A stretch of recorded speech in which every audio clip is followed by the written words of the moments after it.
Shalom Bapak Ibu Saudara sekalian yang dikasihi Tuhan, apa kabar pagi hari ini? Saya percaya kita semua dalam keadaan sehat, semangat. Terlebih setelah kita memuji dan menyembah Tuhan, maka tiba saatnya kita akan mendengar firman Tuhan. Saudara perhatikan sungguh setiap firman Tuhan. Renungkan ya, dan lakukan. Maka itu yang akan memberkati kehidupan kita. Saudara, kalau kita dengar firman dan kita tidak lakukan, maka semuanya menjadi sia-sia dan percuma. Kita mau menikmati segala janji Tuhan, segala berkat Tuhan. Kalau kita bicara tentang keluarga yang bahagia, yang memang Tuhan rancangkan sejak semula, dan sekarang melalui Yesus Kristus dipulihkan, maka kita pun harus menikmati itu. Karena itu berkat yang terbesar kalau rumah tangga kita, keluarga kita adalah keluarga yang bahagia. Nah karena itu Bapak Ibu, ya selama bulan ini kita akan bicara terus tentang keluarga. Sekali lagi kita akan berdoa bersama-sama supaya firman Tuhan yang adalah logos ini menjadi rema, artinya hidup. Berbicara secara pribadi buat saudara dan saya. Mari kita berdoa. Bapa di surga, terima kasih untuk kesempatan yang baik, kesempatan yang indah, kesempatan yang luar biasa. Kami masih diberikan satu kesempatan bersama dengan keluarga untuk beribadah di rumah. Sungguh ini adalah anugerah daripadamu. Kami akan belajar firman-Mu, urapi hamba-Mu dan kami semua. Supaya firman-Mu sungguh akan mengubah hidup kami menjadi indah. Dalam nama Tuhan Yesus Kristus kami berdoa dan mengucap syukur. Amin. Ya Bapak Ibu Saudara sekalian, minggu yang lalu kita sudah diberkati oleh firman Tuhan. Sebuah keluarga kalau ingin bahagia, kuat, kokoh sepanjang masa harus dibangun di atas pondasi batu penjuru, yaitu Yesus Kristus atau kebenaran. Dan harus ada 4 tiang saudara yang keluar dari kasih, menutupi segala sesuatu, percaya segala sesuatu, berharap segala sesuatu, dan menanggung segala sesuatu. Maka kalau 4 tiang itu ada dalam rumah tangga saudara dan saya, wow, itulah rumah tangga yang sakinah, rumah tangga yang kokoh, yang kuat, yang penuh dengan kemuliaan Tuhan, rumah tangga yang berbahagia, yang tak akan goyah diterpah oleh masalah persoalan apapun. Nah, pagi ini kita akan lanjutkan tentang bagaimana membangun keluarga supaya sungguh-sungguh keluarga kita semakin mantap, termasuk anak-anak muda. Ingat, engkau akhirnya nanti juga akan berkeluarga. Saat ini engkau memang belum berkeluarga, belum ada suami atau istri, tapi engkau bagian daripada keluarga karena engkau mempunyai orang tua. Nah itu. Jadi firman Tuhan ini memang untuk keluarga. Tapi pagi ini saya lebih spesifik akan bicara tentang hubungan suami istri atau orang tua. Nah sekali lagi Bapak Ibu Saudara yang dikasihi Tuhan, keluarga adalah hal yang sangat penting atau hal yang terpenting dari seluruh aspek kehidupan kita. Tidak ada yang lebih penting dari namanya keluarga. Karena dalam keluarga kita dilahirkan, dalam keluarga kita dibentuk, dijadikan. Dan dalam keluarga lah kita ini mengenal segala sesuatu. Jadi keluarga ini harus sungguh-sungguh kita perhatikan lebih dari hobi, lebih dari pekerjaan, lebih dari bisnis, lebih dari apapun. Karena ingat, ketika Adam dan Hawa Tuhan ciptakan, maka mereka diberkati menjadi keluarga. Demikian ingat, pertama kali Yesus mengadakan mujizat dalam pernikahan di Kana, sampai nanti akhir dari hidup ini, yaitu pernikahan anak domba, Tuhan dan mempelainya. Jadi kalau kita bicara tentang keluarga ini, wow, luar biasa sekali lagi. Karena itu Tuhan rindu di saat-saat COVID-19 Academy ini, rumah tangga kita dipulihkan semuanya. Yang gak rukun jadi rukun, yang selama ini cuek, mulai ada perhatian, ada kepedulian. Nah, itu yang Tuhan mau. Saudara, sekali lagi, keluarga ini yang terpenting. Tuhan benar-benar serius dengan keluarga saudara dan saya. Nah, karena itu Bapak Ibu Saudara yang dikasih Tuhan, mungkin Bapak Ibu ada PR ya. Jadi setiap keluarga mesti buat visi. Buat visi atau tujuan keluarga. Mesti buat. Untuk apa saudara ini menikah? Untuk apa saudara ini memiliki satu keluarga atau rumah tangga? Apa tujuannya? Nah, di sini ada salah satu contoh aja. Nah, ini perlu setiap keluarga yang ada di tempat kita tentunya, dan juga mungkin kalau saudara mendengar firman Tuhan ini, kalau saudara sudah punya visi, punya nilai-nilai atau prinsip dalam keluarga, it's okay. Tapi kalau saudara belum, coba buat. Ya berdoa, coba ditulis. Nanti kita akan siapkan untuk di-print. Nah, ini salah satu contoh aja ya. Tentang visi atau tujuan keluarga. Jadi menjadi keluarga bahagia, setia melayani Tuhan dan menghidupi kebenaran. Melahirkan dan mendidik anak-anak di dalam takut akan Allah sehingga mereka bertumbuh menjadi manusia ilahi. Ini tujuan. Kenapa kita membentuk sebuah keluarga? Harus ada goal, harus tujuan. Ini salah satu contoh. Saudara bisa berdoa dan saudara cari rema supaya saudara juga mempunyai visi keluarga. Lalu berikutnya, buat prinsip atau nilai-nilai dalam keluarga. Ya ada banyak, ada kejujuran, ya ada keterbukaan, ya, dan macam-macam. Nah, ini sebuah contoh saja. Kami akan menerapkan prinsip kasih, kesetiaan, kepercayaan, kejujuran, keterbukaan, transparan, saling melayani, mendukung, menghormati, dan saling mengampuni secara konsisten atau terus-menerus. Jadi ini nilai-nilai yang mesti kita ajarkan kepada anak-anak. Suami istri harus menghidupi dan anak-anak juga harus mengetahuinya dan juga menghidupi. Maka keluarga kita otomatis saudara Bapak Ibu nanti akan dibawa terus dari kemuliaan kepada kemuliaan. Karena itu Bapak Ibu perhatikan sungguh-sungguh. Ini ada 2 PR, buat visi, buat nilai-nilai dalam keluarga saudara. Kalau anak-anak saudara sudah besar, bisa duduk bersama, yuk disepakatin. Apa ya? Wah, ini kita mesti nilai kita gini. Firman Tuhan itu harus yang utama misalnya. It's okay. Jadi kebenaran itu yang terutama, atau Yesus yang harus ditinggikan. Nah, dan macam-macam. Ya saudara bisa duduk diam, ya bicara sama istri, suami, anak-anak, dan coba mulai menulis tentang visi dan misi keluarga. Nah Bapak Ibu, saya mau sampaikan, dalam hidup kita bersama, keluarga itu kan hidup bersama.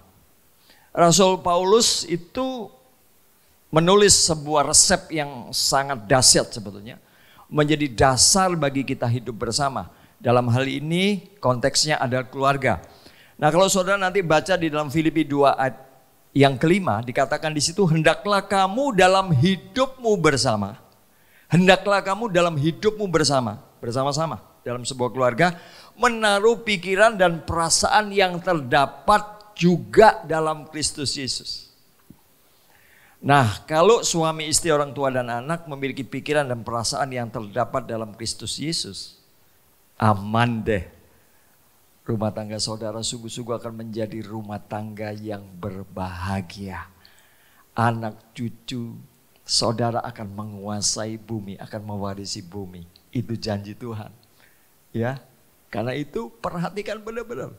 Bukan pikiranku, bukan pikiran siapapun, tapi pikiran Kristus. Karena itu mau gak mau kita mesti dengarkan firman, renungkan firman, dan mulai aplikasikan itu dalam kehidupan sehari. Nah, dalam hidup bersama ini mesti dipegang. Selalu atau pasti namanya hidup bersama dalam sebuah keluarga, apalagi di masa-masa COVID-19 Academy ini, di mana kita lebih banyak di rumah. Pasti akan terjadi pergeseran, perselisihan, pasti akan terjadi konflik. Ya, pasti akan terjadi masalah. Apalagi kalau memang keuangan kita semakin seret. Nah, yang pertama Bapak Ibu, perhatikan, kalau ada masalah persoalan, kalau ada selisih paham, jangan jangan saling menyalahkan atau melempar tanggung jawab. Enggak baik dan itu bukan solusi.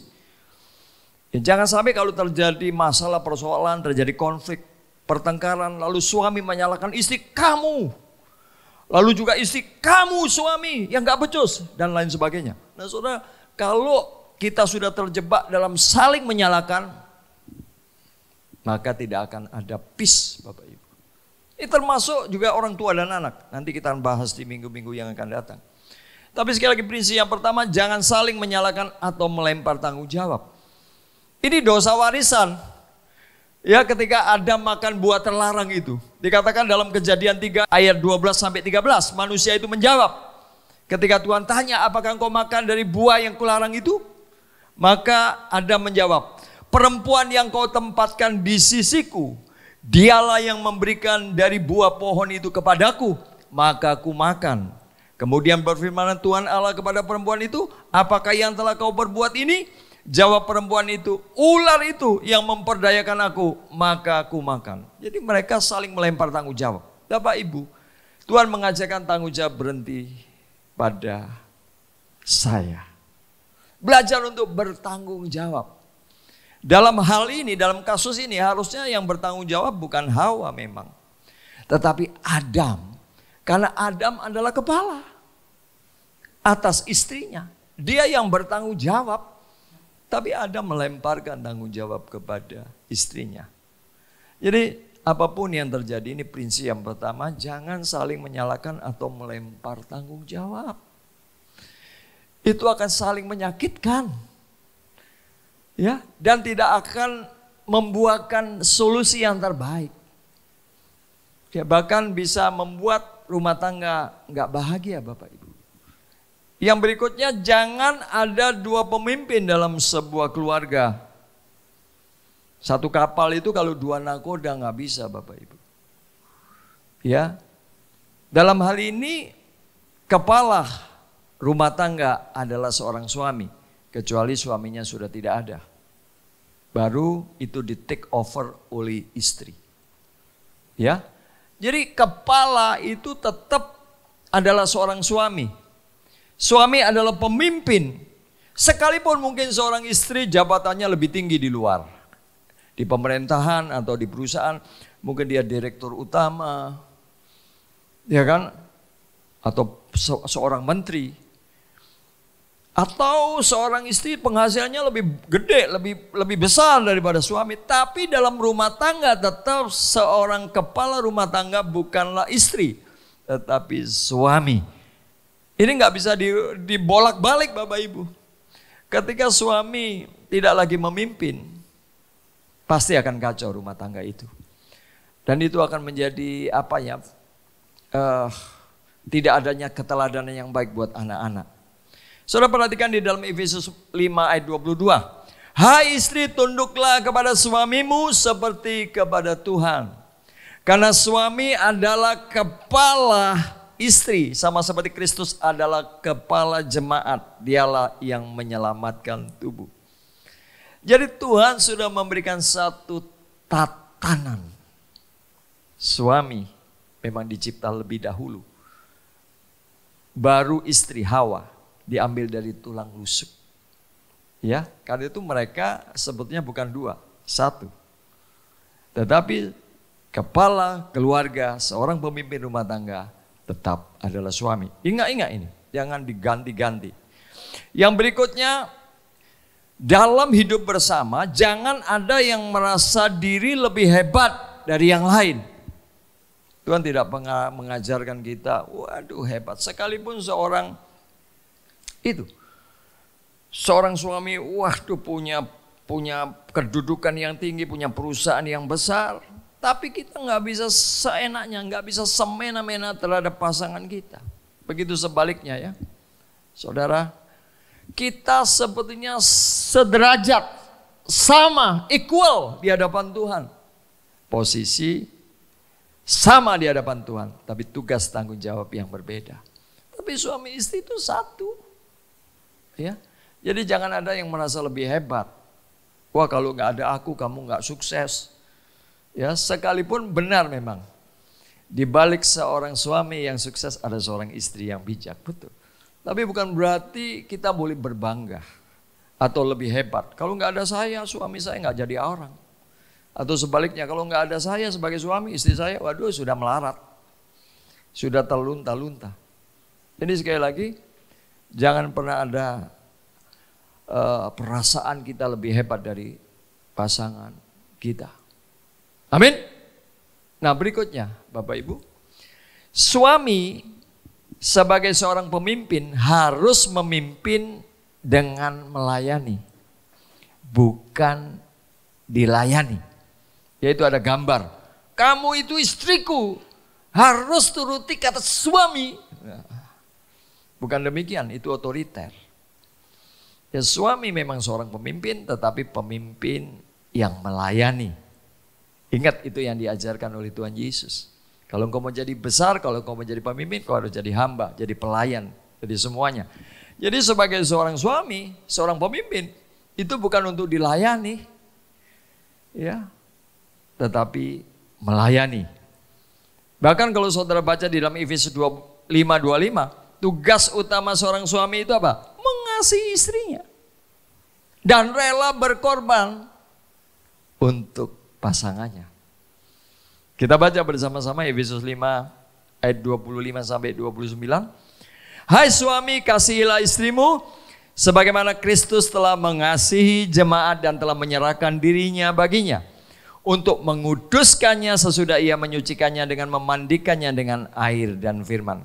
Supaya dengan demikian ia menempatkan jemaat di hadapan dirinya dengan cemerlang tanpa cacat atau kerut atau yang serupa itu. Tetapi supaya jemaat kudus dan tidak bercelah. Demikian juga suami harus mengasihi istrinya sama seperti tubuhnya sendiri. Siapa yang mengasihi istrinya, mengasihi dirinya sendiri. Sebab tidak pernah orang membenci tubuhnya sendiri, tetapi mengasuhnya dan merawatinya sama seperti Kristus terhadap jemaat. Jadi saudara, luar biasa loh kehidupan keluarga khususnya suami istri ini. Karena melambangkan Kristus dan jemaat. Bagaimana Kristus rela berkorban untuk menguduskan jemaat supaya jemaat cemerlang di hadapannya. Demikian seorang suami yang adalah figur Kristus harus sungguh-sungguh mengasihi dengan tulus istrinya. Apakah dia masih langsing atau udah langsung, ya kan?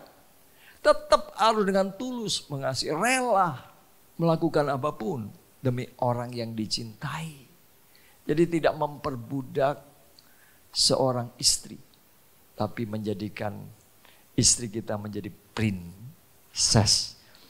Jadi sekali lagi tugas suami itu melayani. Dan tugas utama saudara tahu, mengasihi istri. Itu penting. Bukan cari uang, baru nanti cari uang. Tapi tugas utama itu mengasihi. Bukan mengasihi yang lain, mengasihi istri. Ya. Jadi jangan lupa itu. Berikutnya, istri harus menjadi penolong dan bukan perongrong. Saudara, ada banyak istri tidak mendukung suaminya. Ya. Mereka tidak berfungsi sebagai penolong, perongrong. Harusnya penolong, tapi malah penodong, selalu menuntut. Saudara, keberhasilan seorang suami itu karena ada seorang penolong, yaitu istri.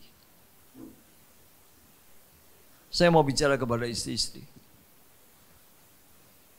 Apakah para istri selalu tekun mendoakan suami ketika suami bekerja, ketika suami ada di luar? Tekun mendoakan supaya dijauhkan dari segala yang jahat, dari segala godaan, dari segala hal yang tidak berkenan. Ketika suami pulang kerja, apakah sungguh-sungguh seorang istri menyambut dengan baik, melayaninya dengan baik, dengan kata-kata yang santun? Saudara, bagi seorang istri itu sebetulnya nggak neko-neko.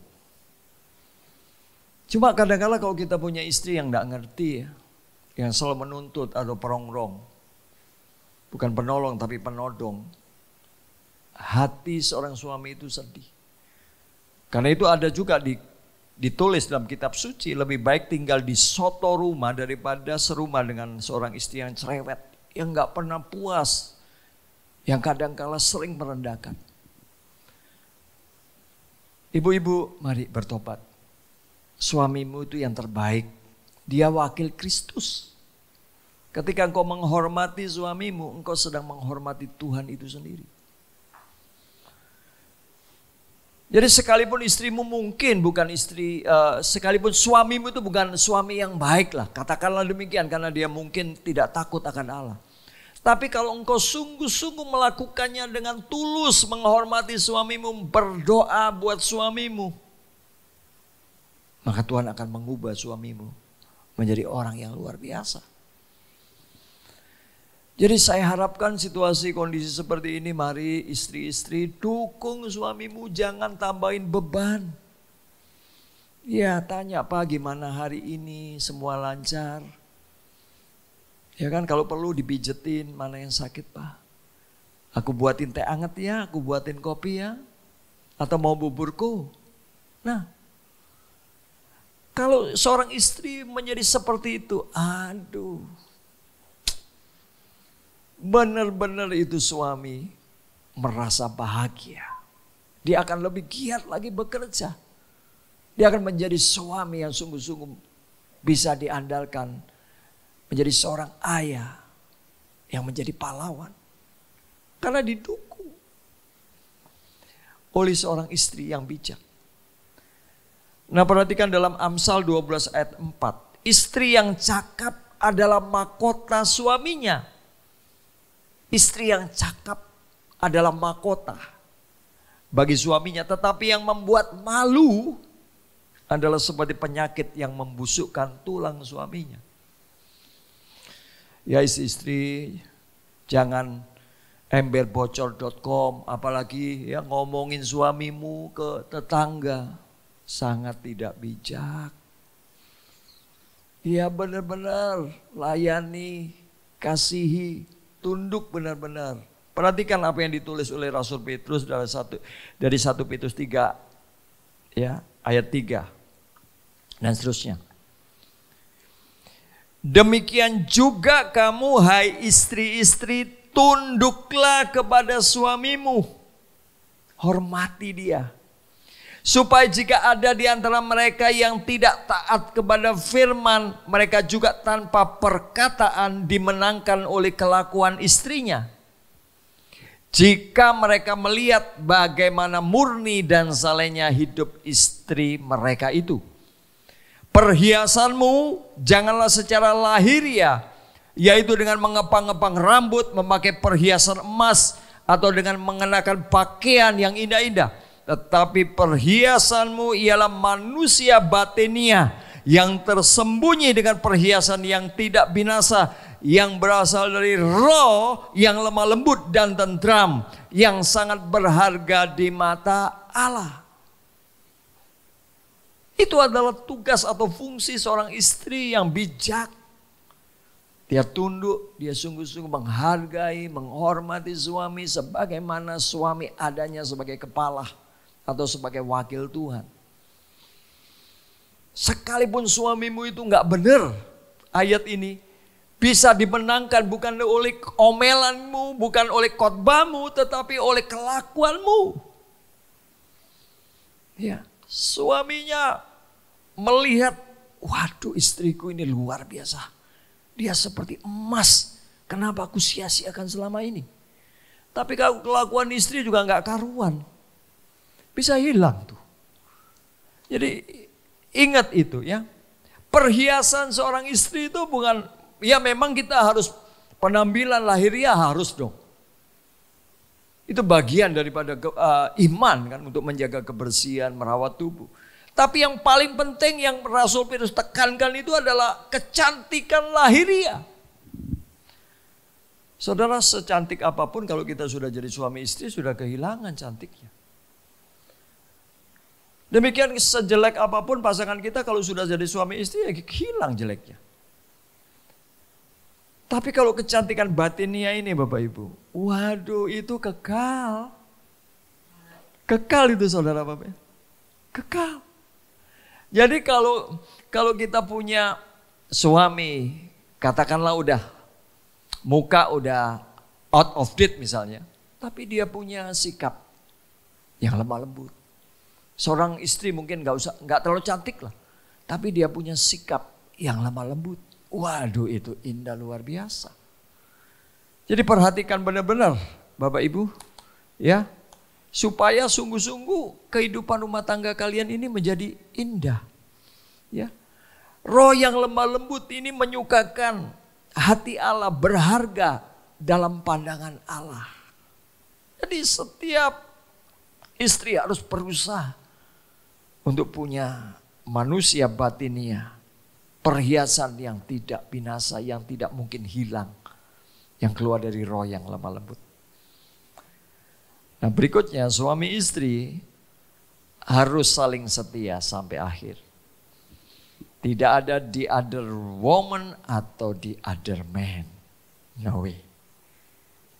Karena sekali lagi keluarga adalah gambaran Kristus dengan jemaat. Kristus telah mengorbankan tubuh dan darahnya untuk menguduskan kita. Demikian kita setia sampai akhir. Demikian keluarga suami istri harus setia apapun yang terjadi. Jangan saling berkhianat, jangan saling berselingkuh. Perhatikan Maliaki 2 ayat 15, bukankah Allah yang esa menjadikan mereka daging dan roh, dan apakah yang digandaki kesatuan itu keturunan ilahi. Jadi jagalah dirimu dan janganlah orang tidak setia terhadap istri mulai dari masa mudanya. Jadi seorang suami nggak bisa dengan alasan apapun untuk saudara melakukan perselingkuhan. Demikian seorang istri dengan alasan apapun. Tidak pernah ditolerir kita melakukan affair dengan orang lain, siapapun mereka, apapun alasannya. Kita harus setia karena ini cerminan atau gambaran antara Tuhan dan jemaat, antara Kristus dan kita sebagai umatnya. Saudara, sekali lagi, biarlah firman Tuhan ini boleh memberkati kita. Tidak cukup didengar, tapi kita mesti renungkan dan kita ngomong sama pasangan kita. Ayo kita lakukan. Kita bangun kembali rumah tangga kita.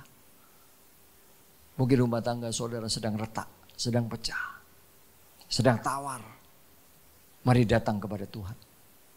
Tuhan akan membuat anggur yang sudah habis, ya, Tuhan akan ubah menjadi anggur yang paling manis. Tidak ada yang mustahil ketika suami istri mau berlutut di hadapan Tuhan, mohon ampun. Tidak ada salah, tidak ada benar. Tapi kalau kita mau mengakui, Tuhan, aku sudah egois selama ini. Aku egois terhadap suamiku, sang suami, aku egois terhadap istriku. Saudara berlutut dan minta Tuhan memberkati dan mulai bangun kembali.